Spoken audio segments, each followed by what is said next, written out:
No deserto andava, mas à sua frente alguém caminhava. O povo de Deus era rico em nada,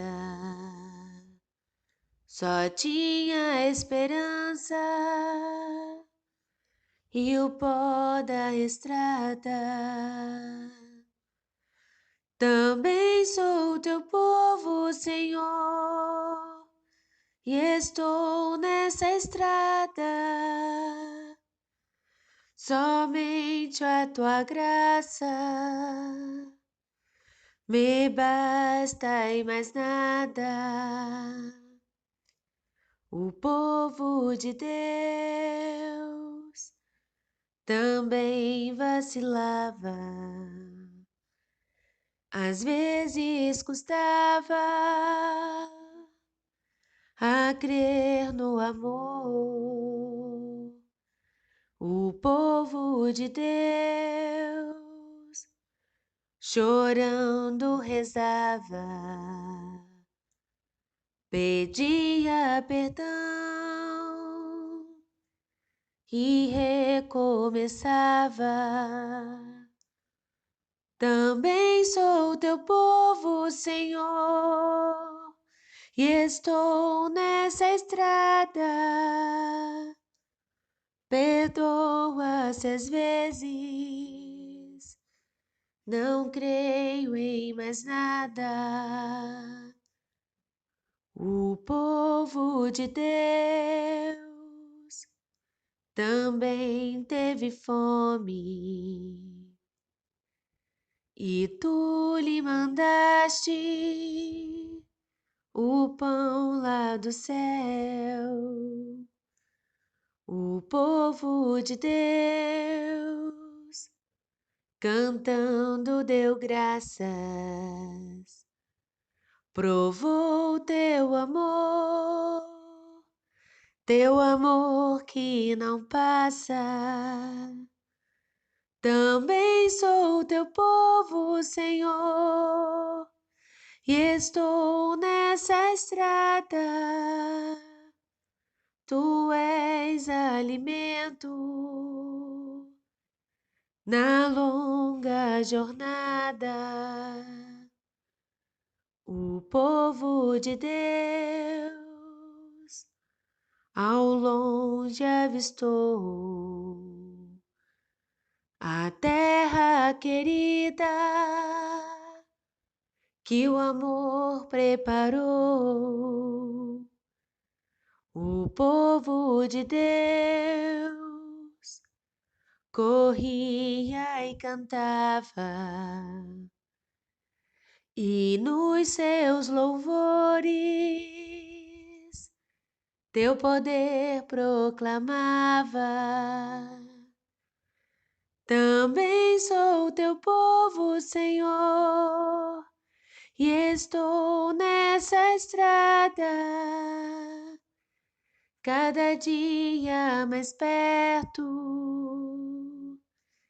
da terra esperada. Oremos. Glória a Deus nas alturas e paz aos homens na terra.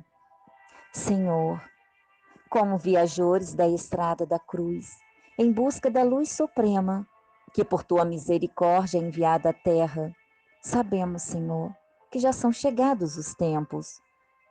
A humanidade, em sua marcha progressiva, está se libertando do jugo da ignorância, do fanatismo e da cegueira, para reconhecer que Deus é puro amor, como também é pura justiça.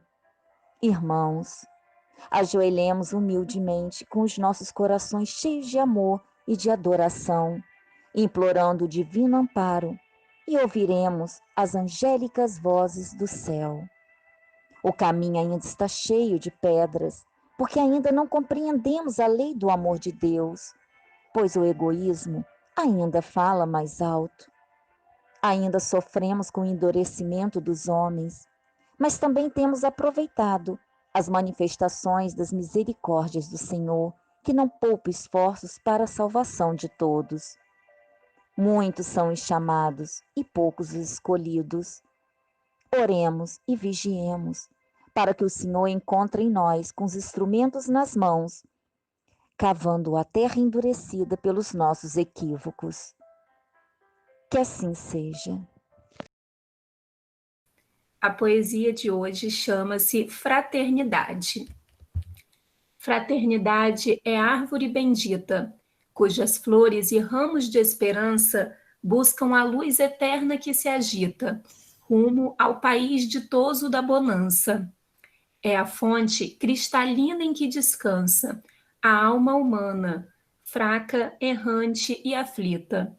É a luminosa bem-aventurança da mensagem de Deus pura e infinita. Vós que chorais ao coro das procelas, vinde, irmãos, desdobrai as vossas velas, não vos sufoque o horror da tempestade.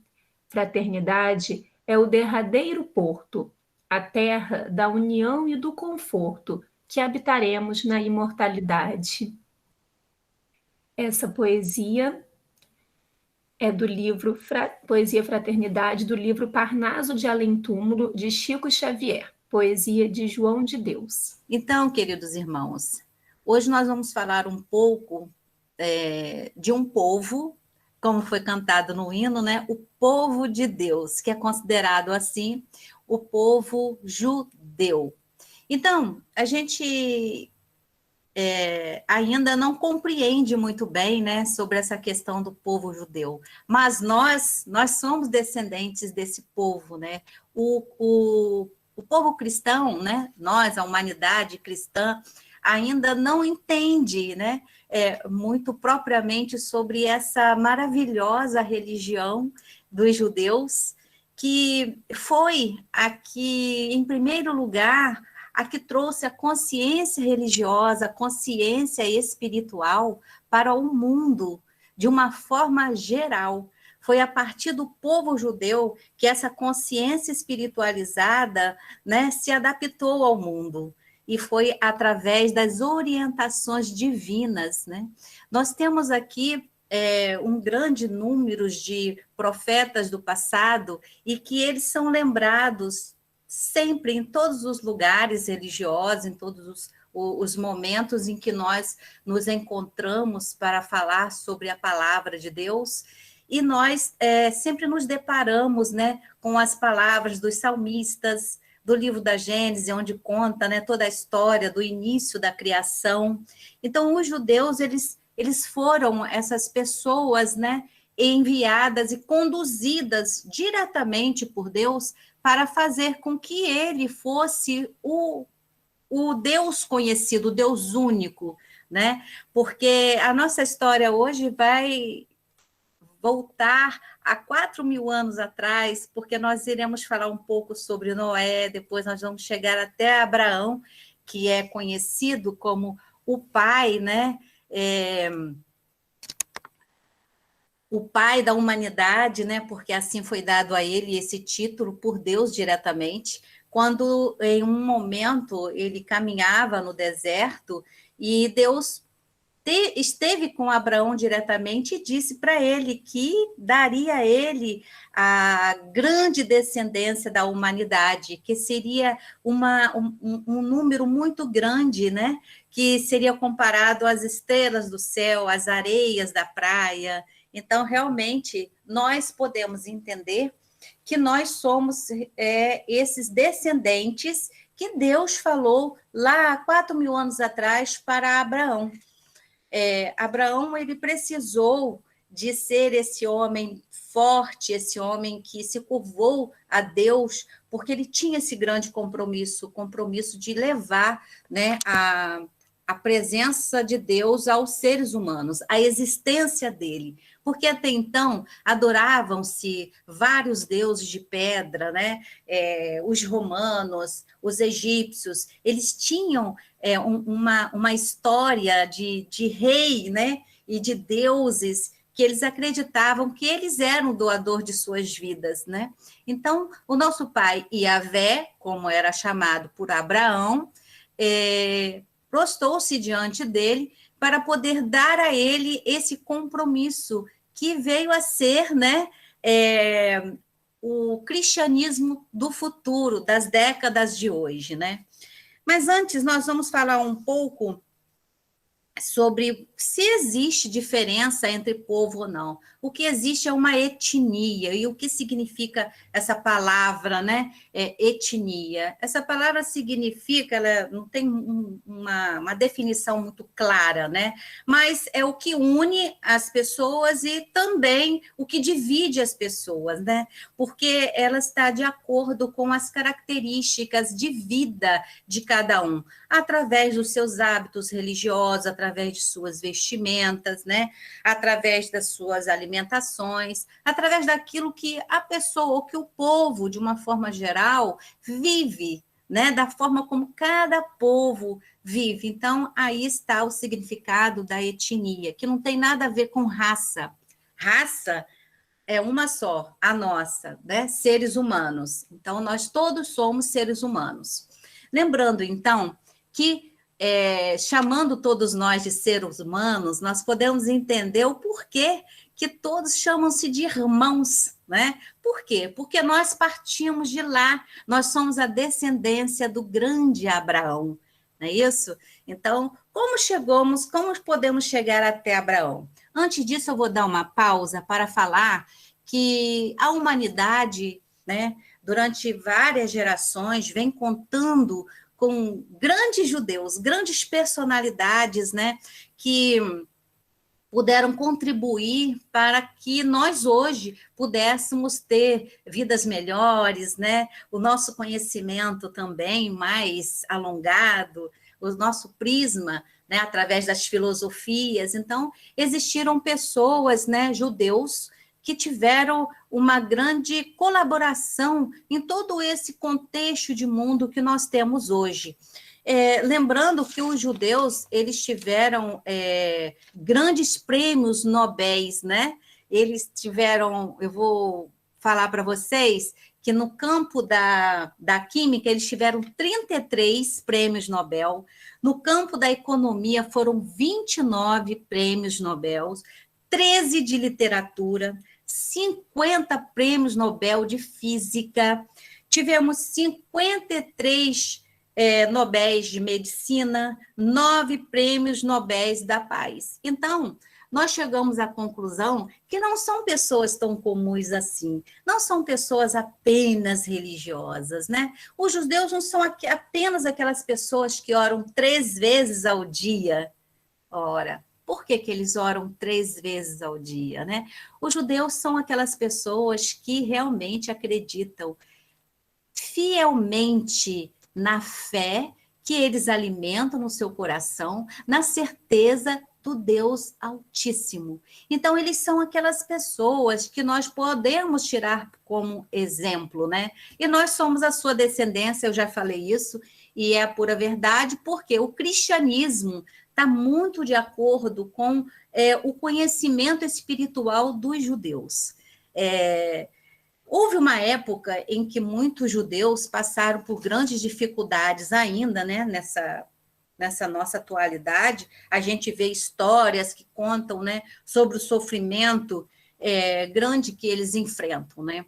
Os judeus, eles são hoje, contam hoje no mundo mais ou menos assim, uns 14 milhões, né, de pessoas, né, e é mínimo, 0,2% mais ou menos, né, dentro de um número imenso de 7 bilhões de pessoas, né, que existem no planeta.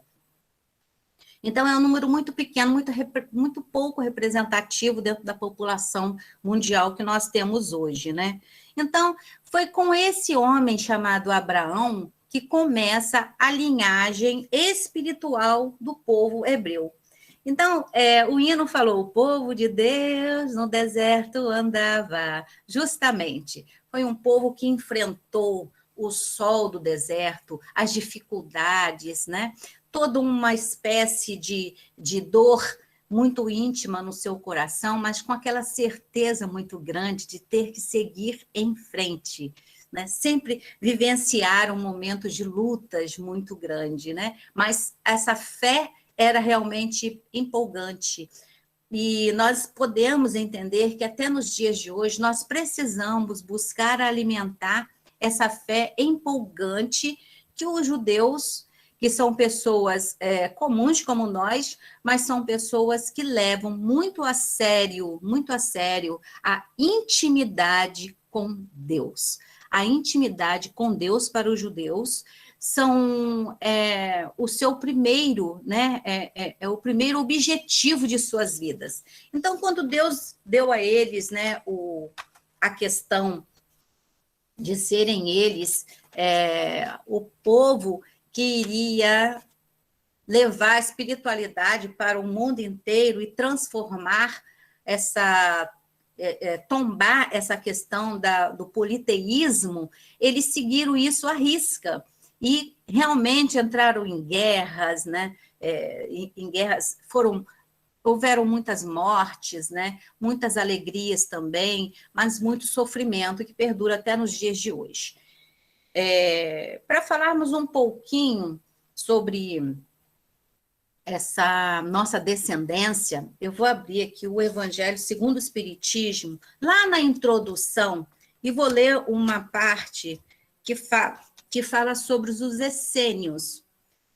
Então, depois eu vou explicar para vocês. Evangelho segundo o Espiritismo, a nossa palestra na manhã de hoje, vai falar aqui na sua introdução sobre a seita dos essênios. Diz assim: também seita judia fundada cerca do ano de 150 a.C., ao tempo dos Macabeus, e cujos membros, habitando uma espécie de mosteiros, formavam entre si uma associação moral e religiosa. Distinguiam-se pelos seus costumes brandos e por austeras virtudes. Ensinavam o amor a Deus e o amor ao próximo, a imortalidade da alma, e acreditavam também na ressurreição. Então, aqui no Evangelho já vem mostrando, né, que os judeus eram pessoas muito amorosas e eles tinham um grande interesse em continuar a sua caminhada, a sua jornada, e eles tinham um grande objetivo também, porque lá na época de Noé, todos nós sabemos a história de Noé, foi aquele que construiu a arca, e somente a sua família e muitos animais puderam estar na arca, e passaram por todo aquele processo, né, de 40 dias de chuva, e aquele dilúvio que foi parcial, não foi no mundo inteiro, foi parcial, foi em uma região, e essa arca levou, né, a família de Noé para um lugar, uma região, né, próxima à Mesopotâmia, onde ali Deus queria que Abraão levasse toda aquela família de animais, de diversos tipos de animais, leão, cobra, vaca, né, várias aves, como a gente já ouviu, girafas, para que não houvesse assim um fim daqueles reinos animais. Bom, então, a partir daí, nós sabemos que Noé tinha 3 filhos. Um que se chamava Cã, outro que se chamava Sem e outro que chamava Jefté. De alguma forma usa-se o Jéter ou o Jefté. Então, nós, os judeus, são descendentes da linhagem de Sem. Sem, que é S-E-M, e que são chamados de semitas. Os semitas são pessoas altamente inteligentes. Eles sabiam conduzir toda a sua região, construir postos de irrigação para levar a água, né, para as terras. Eles foram também pessoas que trabalharam, que construíram as vilas, né? Eles deram muita colaboração, muito apoio às vizinhanças que precisavam do aprendizado. naquela época tudo era muito mais difícil do que é hoje, na condição de viver bem, né? Na condição que a gente pensa do que é viver bem. Mas eles sempre tiveram o interesse de chegar até Canaã, a terra prometida. Eu vou ler aqui no livro de Gênesis, no capítulo 17, onde então o nosso Pai, Senhor Jeová, ele fala a Abraão, e diz assim no capítulo 17 do livro da Gênesis: Abraão tinha 99 anos, o Senhor apareceu e lhe disse: eu sou o Deus Todo-Poderoso, anda em minha presença e seja íntegro. Quero fazer aliança contigo e multiplicarei o infinito a tua descendência. Então, ele disse que multiplicaria, né, ao infinito a descendência de Abraão. E foi um número muito grande de filhos, né, que foram aparecendo entre filhos, netos, e realmente a descendência de Abraão constitui uma grande parte do mundo hoje. Hoje existem vários judeus espalhados, e apenas 6 milhões deles estão lá em Israel.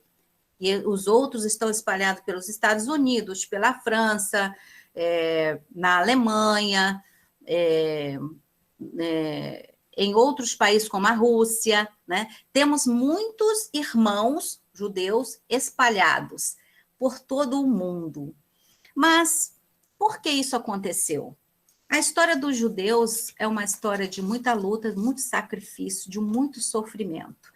Por quê? Né? A gente lembra, vamos falar um pouquinho de história, né? A gente lembra que em 1940, mais ou menos, aí onde em 1920, que começou a Primeira Guerra Mundial, né? Nós lembramos de Hitler, tá lembrando deles, né? Então, na época, era aquela Alemanha nazista, e que ele dizimou 6 milhões de judeus. Por quê? O Hitler, ele tinha uma briga muito pessoal com o povo judeu, né? Porque ele achava que o povo judeu era um povo que se diferenciava no mundo, né? Porque eles achavam que eles eram os únicos que detinham a crença da espiritualidade. Não era isso, né? Então, Hitler, ele manteve aquele holocausto imenso que as histórias nos contam, desde a Primeira Guerra Mundial. Por quê? Porque ele odiava o povo judeu. Ele tinha uma aversão muito grande ao povo judeu, por conta exatamente dessa questão religiosa. Então, ele obrigou, né, o povo judeu a se tornar escravos. Mais uma vez, o povo judeu passou por dificuldades imensas, desde a época lá do Egito, onde ele teve também aquele momento de escravidão gigantesca, foram 400 anos de escravidão, embora tenham vivido, né, durante um bom tempo, com uma vida de bonança, uma vida de alegria, né? Quando, então, o rei Manassés, ele tinha um interesse muito grande de poder manter os judeus como escravos no Egito. E aí, então, aconteceu todo aquele sofrimento e Deus levantou Moisés para que pudesse levar, né, a libertação ao povo judeu. Naquela época, o povo judeu era chamado de hebreus, o povo hebreu. Por quê? Esse nome hebreu não existe uma grande significação para ele, uma explicação muito óbvia, não. Foi um apelido que Deus deu a Abraão, né? Ele chamou Abraão de hebreu. Então, a partir dali, todos os descendentes de Abraão seria esse povo hebreu. E logo depois, mais na frente, que veio ser o neto de Abraão, o Jacó, que é filho do Isaac com a Rebeca, né? Abraão, ele tinha esse neto, né? E Jacó, a gente sabe da história dele. E esse nome, Jacó, Jacob, né? Na sua tradução hebraica, é como se ele fosse um enganador, alguém trapaceiro, não uma pessoa de uma moral bastante conturbada, né? Digamos assim. Ele não era aquele homem que as pessoas podiam confiar devido à sua história com o seu irmão Esaú. Bom, mas aí o que aconteceu? A partir de Jacó, houve uma mudança nesse termo, né, de Hebreus para Israel. Então, o povo de Israel passou a se chamar dessa forma, os hebreus, povo de Israel, que hoje são os judeus. Então, o que significa Israel? Por que de Jacó para Israel? Israel, quando saiu do seio da sua família, ele foi para o deserto, mas ele foi fugido, e ele muito angustiado, ele mantinha nele uma briga interior muito grande. Ele tinha uma dificuldade muito grande de se aceitar, porque dentro do fundo existia uma essência de um homem bom, mas tudo que ele fez no passado, a sua vida não muito agradável, né? Cheio de sobes e desces, cheio de vergonhas. Então, ele manteve no deserto, no silêncio, ele fez uma oração. E essa oração foi levada a Deus. Deus, então, envia um anjo para estar junto de Jacó, para dar a ele uma certa proteção. E ali eles entram em uma batalha muito grande, né? E ele começa a tirar de dentro dele determinadas dores, determinados sofrimentos, as angústias começaram a sair de Jacó.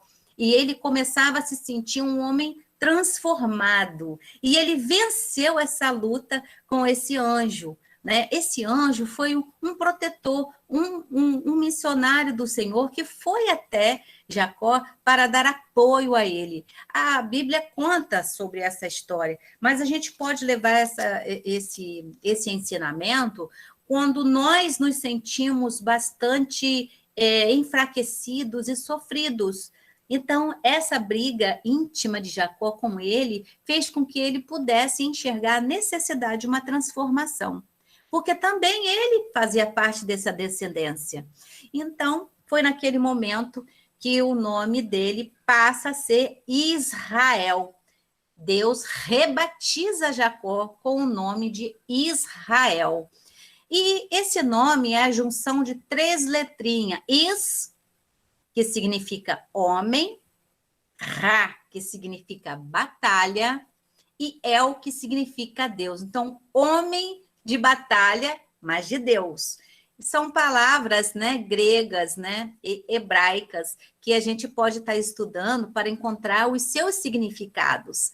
Então, Israel foi rebatizado com o nome de Jacó, um nome novo, e que hoje existe, né, a nação de Israel. E é por isso que existe uma grande luta ainda no mundo inteiro, no planeta, contra esse povo de Israel, uma briga muito grande com eles em relação à questão territorial. Por quê?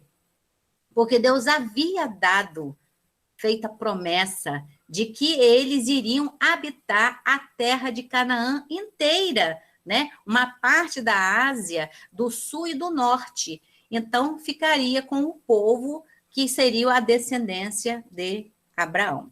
Mas nem sempre as coisas acontecem como Deus prescreve. Existem as entrelinhas das questões.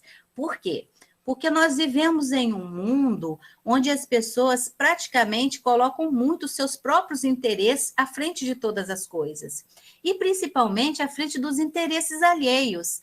E nesse momento, onde acontece essa reorganização de pátria, antes mesmo da chegada de Jesus, né? Porque também nós sabemos que o maior de todos os judeus, né, é Jesus. Então, por isso que nós, como cristãos que somos, nós também somos judeus. Temos essa partezinha, né, consanguínea, hereditária, porque nós somos discípulos de Jesus Cristo. Somos cristãos, e que está muito próximo ao conhecimento do judaísmo, que eles chamam de Yahvé, né? Que é o Deus Altíssimo.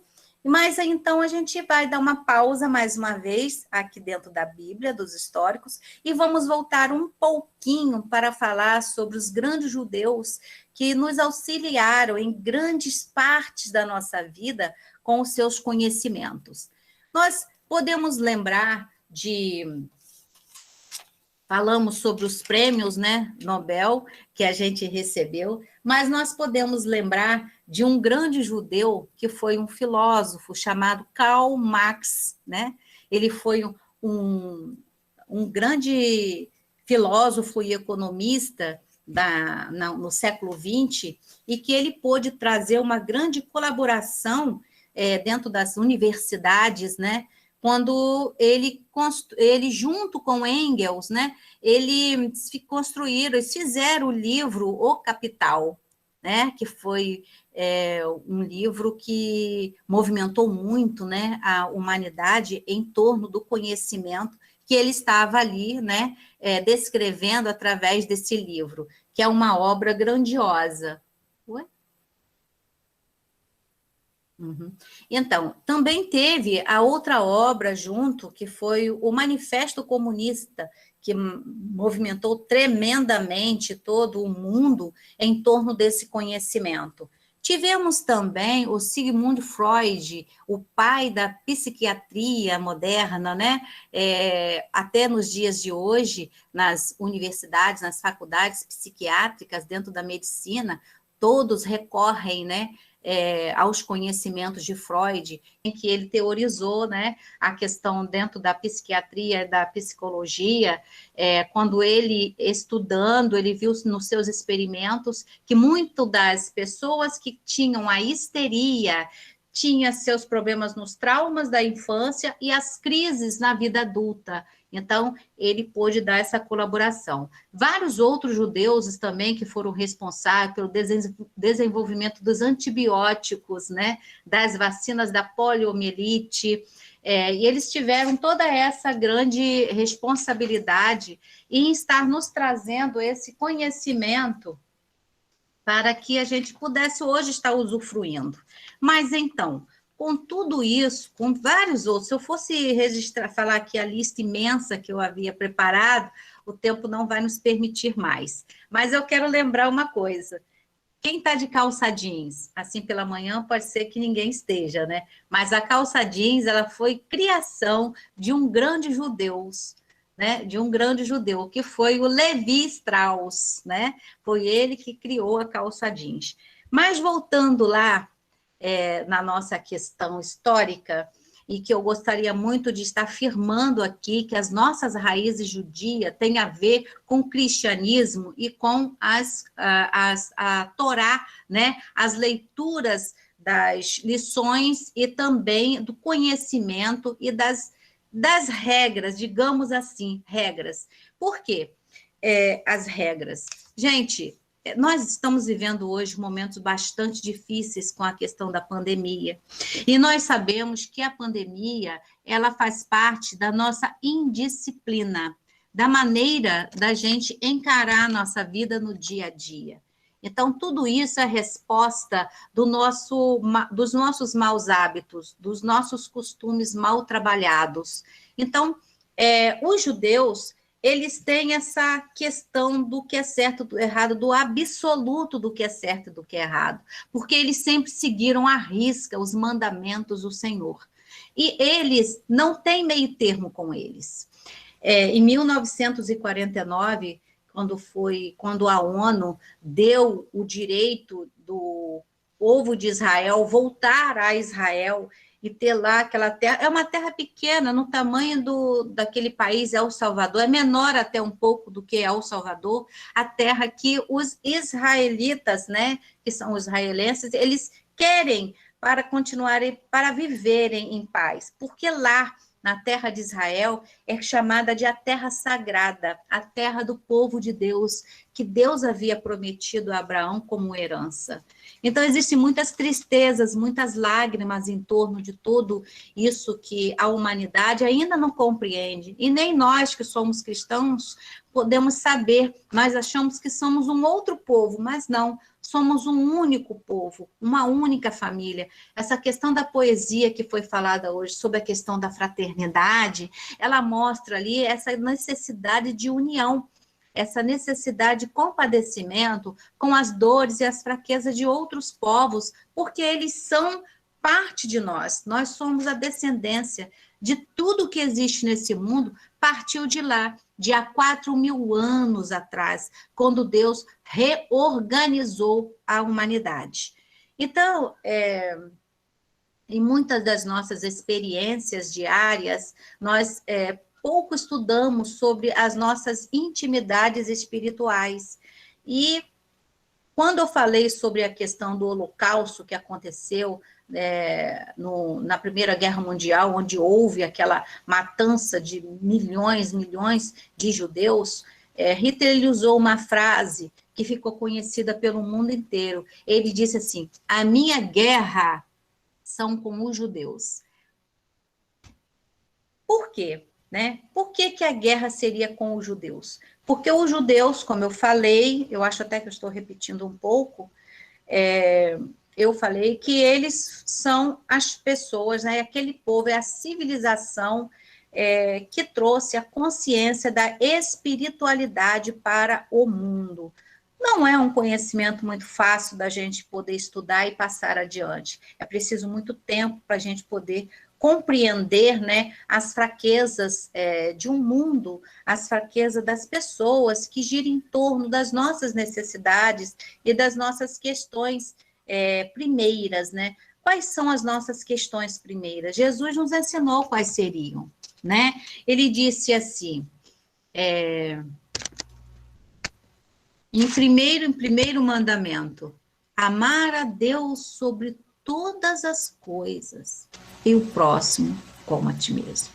Então, esse momento, essa parábola, esse ensinamento, essa fala de Jesus ficou esquecida. Porque amar a Deus sobre todas as coisas, poucas pessoas têm conseguido fazer. Como eu disse no início da nossa palestra, a questão da oração e que o povo judeu, eles oram 3 vezes por dia, é porque isto é realmente uma grande realidade. É a necessidade do homem para que ele possa se aproximar e receber de Deus o alinhamento das suas caminhadas, dos seus interesses e do seu pensamento. Então, compreendemos nós que se nós não dermos uma chance a nós mesmos de buscarmos nas nossas raízes os interesses de Deus, nós vamos continuar sofrendo e recebendo sempre, até que o mundo possa se reconstruir, se transformar de uma maneira que a gente espera, Isso vai ter que partir desse povo de Deus. Parece até que eu estou sendo um pouco radical, mas é isso aí. É dentro do radicalismo que a gente começa uma boa mudança consciente. Porque a doutrina espírita, ela vem nos ensinar que o conhecimento ele precisa ser racional. Nós precisamos entender as coisas, nós precisamos conhecer as coisas, precisamos saber como e quando, por que elas acontecem. Então, se a gente para hoje e pensa, por que nós estamos tendo que vivenciar esse momento de isolamento social? Será que nós estamos realmente aproveitando tudo isso? Gente, esse momento, na minha opinião, é para nós estarmos em oração, enviando o nosso pensamento a Deus, rogando a Ele para que Ele venha frutificar de novo o nosso planeta, a mente dos homens. E nós temos feito isso? Nós temos realmente nos conectado ou nós estamos preocupados com o que está por vir? Ora, Jesus, em suas palavras, ele disse que o mais importante é vivermos hoje bem, e não ficarmos apreensivos pelo dia da manhã, pelo dia seguinte. Não ficarmos preocupados com o que havermos de comer amanhã, de vestir, de como vamos estar no dia de amanhã, mas que hoje possamos viver em comunhão. Então, quando eu comecei a falar sobre os judeus, eu queria falar justamente isso. Eles foram pessoas que enfrentaram e conseguiram vencer batalhas incríveis como aconteceu em 2004, né, que 5 continentes se voltaram pela única pequena Israel, e Israel conseguiu vencer. Como assim? Ele conseguiu vencer e ganhou mais 5 continentes. E aí agora, como nós vemos pelos noticiários, né, Israel é como se fosse o bicho-papão, mas não é não. Ele estava fazendo a retomada do que é dele. Gente, a história é muito profunda. Houve uma época em que eles, quando tiveram que fugir de Jerusalém e espalhar por por toda a Europa, pessoas judias que foram parar na Espanha, eles tiveram que professar a fé, rejeitar a sua condição de judeu, eles tiveram que ser forçados a se transformar em um católico, e muitos preferiram a morte, e eles foram queimados vivos em praça pública, né? Foram vários autos, né, de mortes que aconteceram lá na Espanha. Quando, então, alguns fugiram para Portugal, e isso vai falar um pouquinho da gente, quando alguns fugiram para Portugal, também aconteceu quando o casamento de Fernando com Isabelle de Aragão, o que ela fez? Ela queria realmente, na marra, né, forçar os judeus a serem católicos. Então, daquele momento, muitos aceitaram, mas muitos fingiram e tiveram que trocar os seus nomes. Se hoje alguém tem Silva, Pereira, né, Peçanha, se hoje tem alguém que se chama Martins, né, se tem alguém com sobrenome variados, né, Souza, Santos, essas pessoas são descendentes de judeus legítimos. Por quê? Porque eles tiveram, muitos deles, por exemplo, em cada família, em 3 pessoas que vieram de Portugal para o Brasil, uma dessas pessoas, né, 3 dessas pessoas eram judeus. Então, quando aconteceu em 2003, né, o retorno de muitos judeus para Israel, porque a Organização das Nações Unidas realmente deram a Israel o título de nação, então eles puderam voltar. E a Palestina, não existe Palestina nos tempos de Jesus, né? Porque era Jerusalém, e com a tomada do grande Adriano, o imperador, eles, para vingar-se dos judeus, eles trocaram o nome de Jerusalém e colocou o nome de Palestina. Não tinha nada a ver. Mas existe a Palestina até hoje, que é um pequeno reinado dominado pelos Iraques, pelo Iraque, né? Então, o povo do Iraque é uma mistura de várias, é uma miscigenação de várias pessoas, de várias culturas, não exatamente como o povo judeu, que existe apenas aquele povo com aquela cultura, porque eles não se misturavam. Então, é uma história muito grande e a gente pode estar pesquisando aí, que são conhecimentos históricos, que a base de tudo isso está na Bíblia Sagrada, nesse livro que a gente usa todos os dias para levar, né, para trazer o conhecimento da realidade, né? Ficou de cabeça para baixo, ficou do outro lado. É impressionante essa questão. Mas nós chegamos à conclusão que nós precisamos fazer igual a eles, orar. Então, o tema da palestra de hoje não se baseou apenas em falarmos sobre os judeus, mas sim sobre o nosso comportamento em relação a essa amizade, essa intimidade que a gente diz ter de Deus, né? Por ele, esse amor que nós temos por ele, pelo amor que ele tem por nós. Então, nós hoje estamos, muitas das vezes, nos mantendo em cativeiro dos nossos sentimentos por conta do outro, por conta daquele, né? Quando 3 pessoas, uma querem, vamos roubar aquela caneta ali, vamos pegar, tem 3 pessoas, o outro, olha, eu vou fazer isso com você, e o terceiro diz não, aquele aquele já está assinando a sentença de morte dele. É por isso que muitas das vezes existe um grande comentário dentro da questão política, né?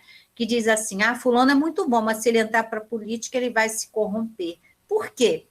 Porque as pessoas são ameaçadas, as pessoas não têm liberdade de ação e de vida.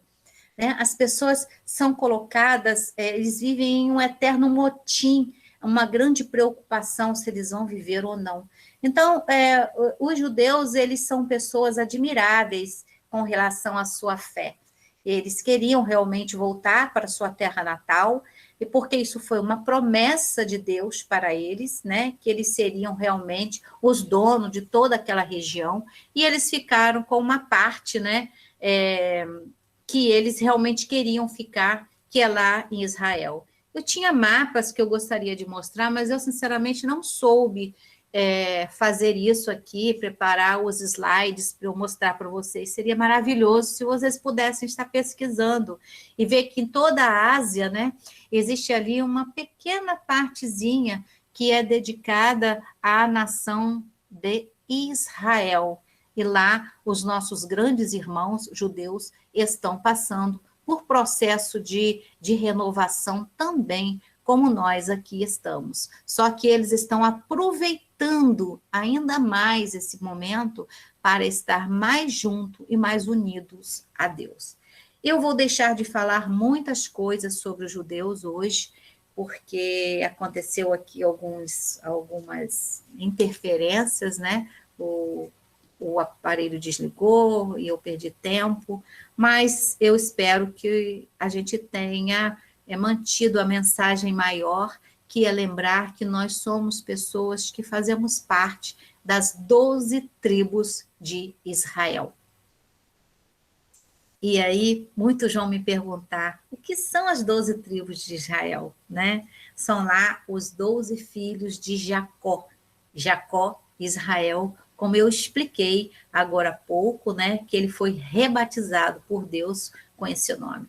Nós precisamos estar sempre falando e repetindo sempre os conhecimentos que a gente adquire para que a gente possa estar assimilando bem. Então, por isso, muitas das vezes, em uma palestra, em uma conversa assim tão à vontade, que eu me sinto à vontade junto com os meus irmãos, a gente pode e deve estar repetindo algumas coisas para que não se passem desapercebidos, né?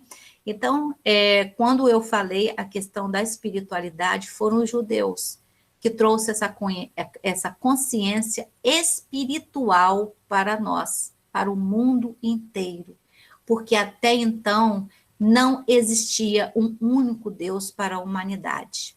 A humanidade, eles rendiam, né, suas graças a vários deuses, né? Mote, Yacerá, o grande Baal. Então, não estou menosprezando, né? Até que eles pudessem um dia voltar à consciência e compreender. Foram vários os discípulos do Senhor que trabalharam nessa tarefa de formalizar e finalizar essa questão de Deus, dele ser o único Deus do qual nós devemos render as nossas graças, ajoelhar, orar e agradecer por todas as benesses que ele vem nos dedicando, e eles vêm, então, espargindo por todo o mundo a sua palavra.